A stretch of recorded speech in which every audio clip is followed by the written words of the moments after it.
All right, I wanted to talk about my Criterion DVDs from the Criterion collection, or their Blu-rays, my Criterion Blu-rays. I don't own a lot of them. These are kind of a prestige item for the physical media community, and I'm very selective about the ones that I buy because the Criterion are really expensive. But I want to go through the 5 of the 6 Criterion Blu-rays that I own, and 3 of them are going to be Westerns. I'm going to start with the non-Westerns first.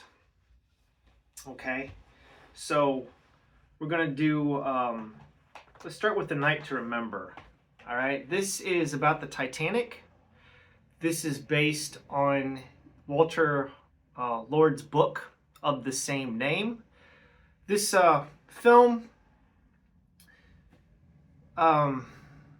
is directed by a British director, Roy Ward Baker, and it's got a lot of bonus features on it, an audio commentary, and the making of A Night to Remember, a 60-minute documentary. And then there's archival interview footage with survivor Eva Hart.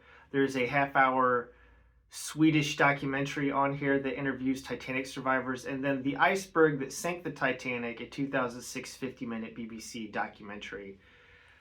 Of course, these always have a nice booklet that's included with them, and this is no exception. You get a little essay like Criterion always does.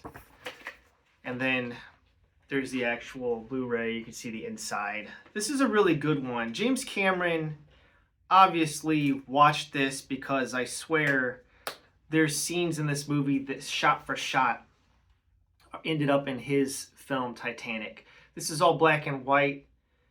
It's 123 minutes. Again, 1958. Fantastic movie. This movie focuses more on the tragedy itself and is kind of a vignette of all the survivors. So check that one out. The second one I have here is War and Peace. All right, this was the most expensive movie in Soviet history.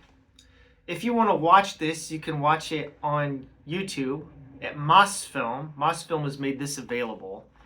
It is 4 parts on 2 discs. Disc 1 has two films on it, and then disc 2 has 2 films on it as well. Okay, in order they are Andrei Bolkonsky, Natasha Rostova. Those are on disc 1, and then disc 2 has The Year 1812, and then Pierre Bezukov. There is a poster inside of this. I don't like the poster so much, okay? But it does have a write-up by Ella Taylor on the opposite side, if you want to read that. This is a really good adaptation of Tolstoy's novel. So if you have read Leo Tolstoy's War and Peace, this is the adaptation of the book. The book has over 500 characters.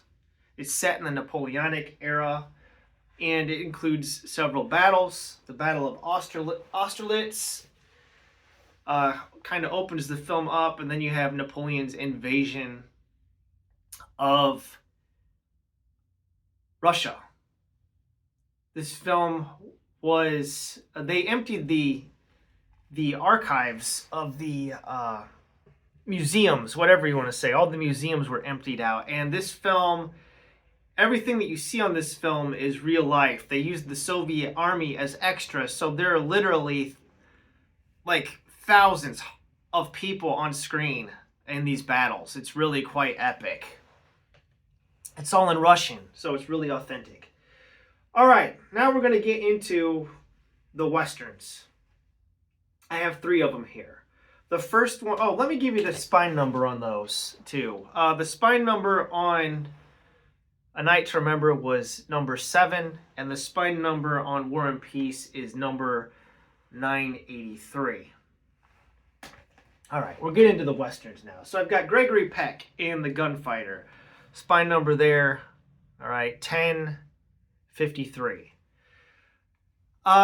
This film is like a noir Western. It's directed by Henry King. Stars Gregory Peck.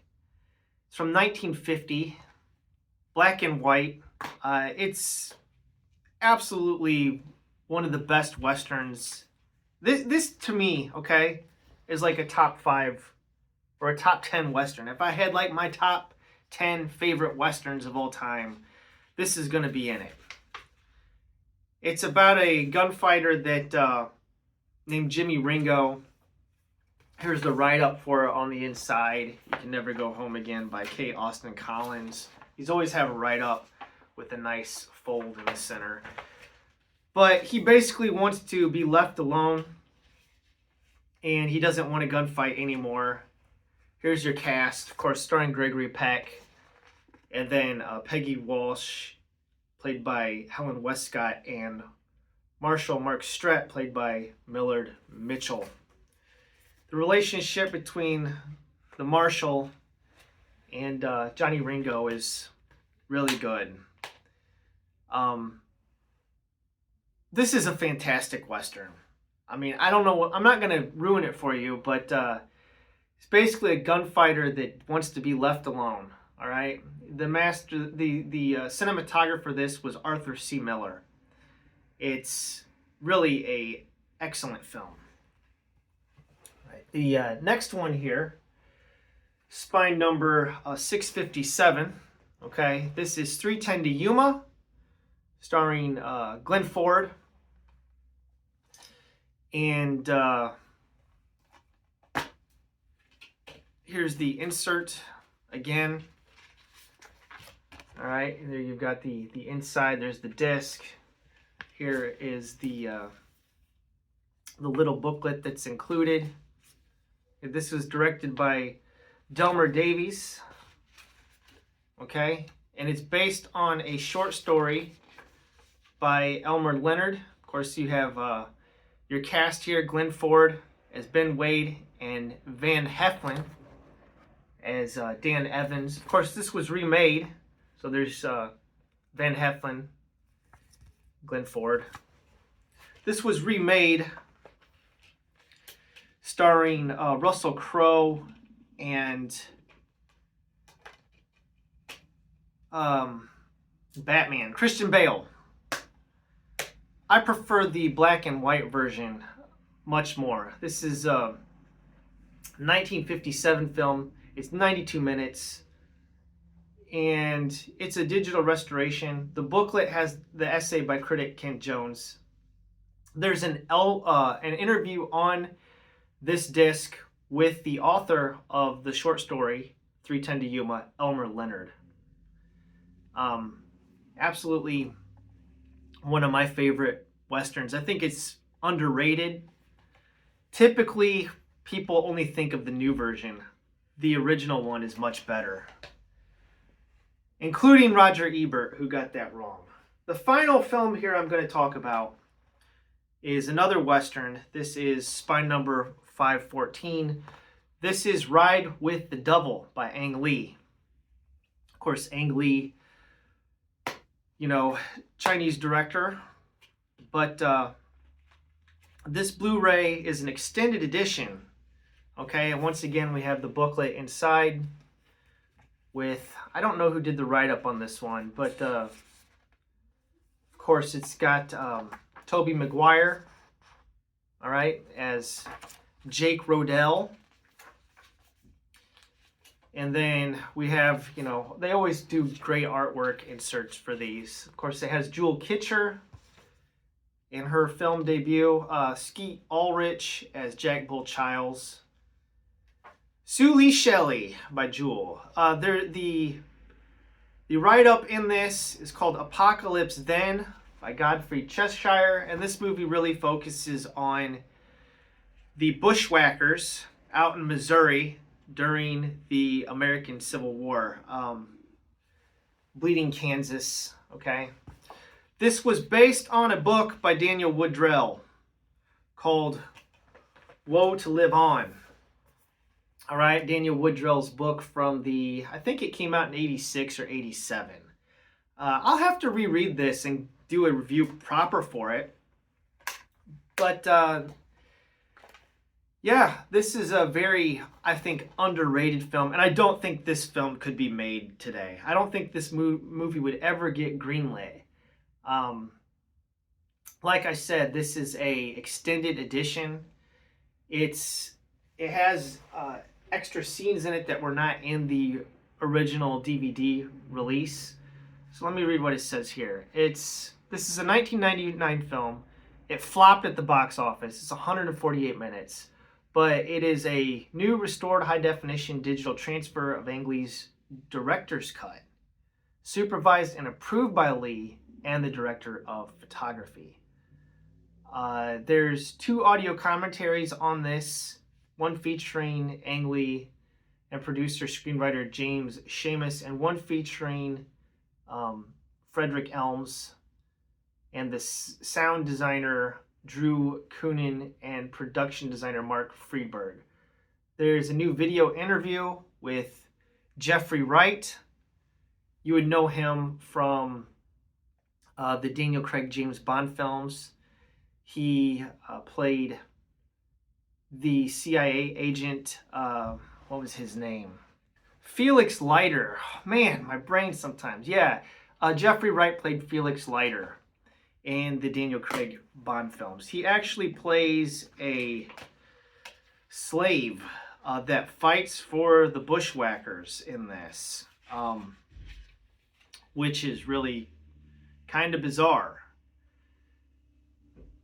This movie is really violent, okay, and it's a revisionist Western. Like I said, it's set during the American Civil War.